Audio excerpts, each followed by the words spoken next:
تو یہ اسی سلسلے کی ایک کڑی ہے، اور اس کی وجہ سے جو، بلکہ اصل میں پوچھنا چاہ رہا تھا کہ جو ویژن 2030 ہے محمد بن سلمان کی، کیا وہ سمجھتے ہیں کہ اسرائیل جیسے ملک کے ساتھ تعلقات قائم کیے بغیر ان کی جو ویژن ہے، جو ترقی، ملک کو ترقی دینے کا جو منصوبہ ہے، وہ اتنا مؤثر طریقے سے آگے نہیں بڑھایا جا سکے گا جتنا اسرائیل کو ملا کے، کیونکہ اسرائیل پہ خاص نظر ہے امریکہ کی، اور پھر بہت سارا کیپٹل جو ہے دنیا بھر میں وہ اسرائیل یا یہودیوں کے قبضے میں ہے، ان کے کنٹرول میں ہے۔ جو ایک بڑی اہم بات ہے اس جو نئی جو وار آف کوریڈورز ہے، جو کوریڈورز کی نئی جنگ سٹارٹ ہو رہی ہے، اس میں سعودی عربیہ کا کردار ہے۔ سعودی عربیہ کی بڑی مرکزی حیثیت ہے، کیونکہ ویژن 2030 کے تحت سعودی عربیہ خود کو ایک خطے کا بلکہ دنیا کا ایک سب سے بڑے لاجسٹک ہب کے طور پر جو ہے متعارف کرانے جا رہا ہے۔ جیسے کہ ہم جانتے ہیں کہ امارات یو اے ای کے پاس یہ اب تک تھا، لیکن جو آپ کا یو اے ای میں چاہے پورٹس ہو گئیں، چاہے ایئر لائنز ہو گئیں، لیکن اب سعودی عربیہ اپنے پورٹس میں، ایئر لائنز میں، ڈرائی پورٹس میں بہت بڑے پیمانے پہ انویسٹمنٹ کرنے جا رہا ہے۔ اور سعودیوں کے ظاہر ہے کہ سب سے بڑا ایڈوانٹیج یہ ہے کہ سعودی عربیہ ایسٹ اور ویسٹ دونوں جگہوں پر جو ہے سعودی عربیہ اپنے پورٹس اور اس کو بنا سکتا ہے، ایک طرف ریڈ سی کے اندر، دوسری طرف جو ہے وہ گلف کنٹری، گلف کے اندر جو ہے عربین گلف کے اندر وہ یہ کام کر سکتا ہے۔ اس زمن میں یہ بھی بڑا امپورٹنٹ فیکٹر ہے کہ سعودی عربیہ کے کراؤن پرنس نے بھی اندیا دیا تھا کہ وہ اسرائیل سے بات چیت کرنے جا رہے ہیں۔ لیکن بات یہ ہے کہ میں اس کو اس طریقے سے دیکھتا ہوں کہ سعودی عربیہ کی کوشش ہے کہ اس وائڈر خطے کے اندر مڈل ایسٹ میں امن و امان قائم ہو۔ آپ جانتے ہیں کہ یمن کا معاملہ بھی کافی حد تک جو ہے اس کو سالو کر لیا گیا ہے، باقی عراق کی وار میں بھی، عراق میں بھی حالات کافی بہتر ہیں۔ تو میں سعودیہ کا ایک بڑی اسٹریٹجک شفٹ آیا ہے سوچ میں، انہیں اس بات کا احساس بھی ہے، وہ کوشش بھی کر رہے ہیں کہ جب تک پورے مڈل ایسٹ کے اندر امن نہیں ہوگا، جنگ کی فضا ختم نہیں ہوگی، تب تک یہ خطہ مکمل طور پر ترقی نہیں کر سکتا۔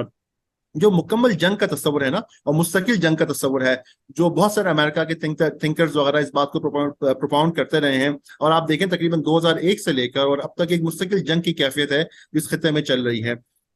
تو اس جو مستقل جنگ کی کیفیت ہے، میں یہ سمجھتا ہوں کہ سعودی عربیہ اس کو ختم کرنے کی کوشش کر رہا ہے کہ جب تک خطے کے ممالک کا آپس میں اتحاد نہیں ہوگا، تب تک جو ہے، اور امن و امان نہیں ہوگا، تب تک جو ہے یہ خطہ جو ہے وہ ترقی نہیں کر سکتا۔ اور یہ جو ٹریڈ کوریڈورز کی جو میں نے بات کی، اس میں بڑا امپورٹنٹ ہے، ابھی آپ سارے اگر ڈاٹس کو کنیکٹ کریں کہ ایک طرف چائنا اور سعودی عربیہ ہیں،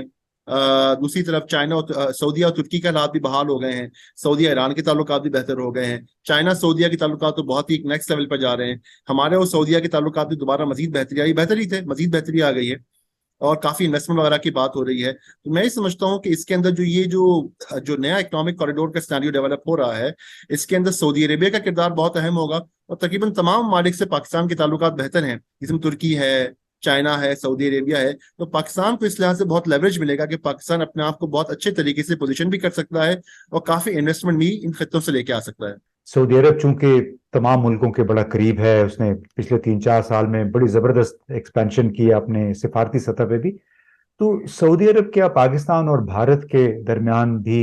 ایک پل کی حیثیت اختیار کر سکتا ہے، کردار ایسا ادا کر سکتا ہے جس کی وجہ سے باہمی کشیدگی کم ہو، اور دونوں یعنی پاکستان اور بھارت مل کے ان منصوبوں کو پھر پائے تکمیل تک پہنچانے کی کوشش کریں، اس ویژن کو جو کہ محمد بن سلمان کی طرف سے آئی ہے؟ دیکھیں، اس کا ایک بڑا اہم پہلو اس پوری جو ایکویلیبریم ہے اس کا ہے ہندوستان پاکستان کے تعلقات کا۔ ایک طرف ہندوستان بھی اپنے مسلس کو فلیکس کر رہا ہے، ایک طرف پاکستان بھی جو ہے وہ چاہتا ہے کہ خلیجی ممالک سے اپنے تعلقات کو مزید بہتر بنائے۔ کیا خلیجی ممالک اور دیگر ممالک پاکستان اور انڈیا کے تعلقات کو بہتر بنانے میں کردار ادا کر سکیں گے؟ مجھے اس وقت دراصل یوں مشکل یہ نظر آتا ہے اس وقت کہ وہ اگر کوشش کریں بھی کہ ہندوستان کا مائنڈ سیٹ بہت ڈفرینٹ ہے، وہ کافی اگریسو موڈ میں ہے، اور وہی دیکھ رہے ہیں کہ پاکستان کی سیاسی اور معاشی صورتحال اتنی اچھی نہیں ہے۔ گلف کنٹریز اگر اس بات کو دیکھتے بھی ہیں تو ان کا پرسپیکٹو بہت ڈفرینٹ ہے، چائنیز بھی اس بات کو سمجھتے ہیں، لیکن ہندوستان اور پاکستان کا جو ہے نا، ہندوستان کا جو اس وقت جو حکومت ہے اور جو معاملات ہیں، ہو سکتا ہے کہ اس چیز کی کوشش کی جائے گلف کنٹریز کی طرف سے، لیکن چونکہ ہم یہ دیکھ رہے ہیں کہ امریکنز کبھی اس بات میں خوش نہیں ہوں گے کہ ہندوستان، پاکستان اور گلف سارے ممالک کے تعلقات ٹھیک ہو جائیں، کیونکہ ایٹ لاسٹ پاکستان اور چائنا کا بھی ایک بڑا امپورٹنٹ رول ہے۔ تو اگر چائنیز اور پاکستان کلوز ہیں، پاکستان اور گلف کنٹریز کلوز ہیں، تو by virtue of economic corridor یہ جو رائیولری ہے اس میں اضافہ تو ہو سکتا ہے، لیکن میرے خیال میں کمی آنے کے امکانات مجھے بھی نظر نہیں آ رہے۔ جی دوستو، آپ نے نعمان عبد المجید صاحب کی باتیں سنی، ایک لحاظ سے حوصلہ افزا بھی ہیں، بڑے ایک نئے چیلنجز ہیں پاکستان کے لیے، اور ہمیں چند باتیں سامنے رکھنی ہیں۔